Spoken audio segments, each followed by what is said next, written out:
Azərbaycanın ərazi bütövlüyü uğrunda həlak olan şəhid əsgər Mahmudov Nail Məqarifoğlunun xatirəsinə həsr olunmuş anım tədbiri keçirilib.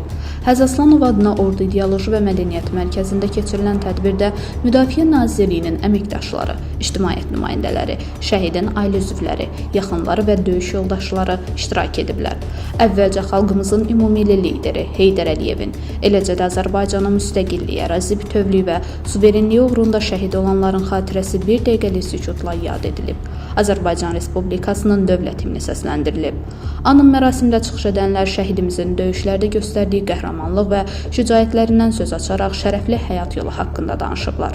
Şəhidin ailə üzvləri və yaxınları onlara göstərilən diqqət və qayğıya, eləcə də şəhidlərimizin xatirəsinin daim uca tutulduğuna görə Azərbaycan Respublikasının prezidenti, Silahlı Qüvvələrin Ali Baş Komandanı İlham Əliyev və 1-ci vitse-prezident Mehriban xanım Əliyevaya, həmçinin Müdafiə Nazirliyinin rəhbərliyinə minnətdarlıqlarını bildiriblər.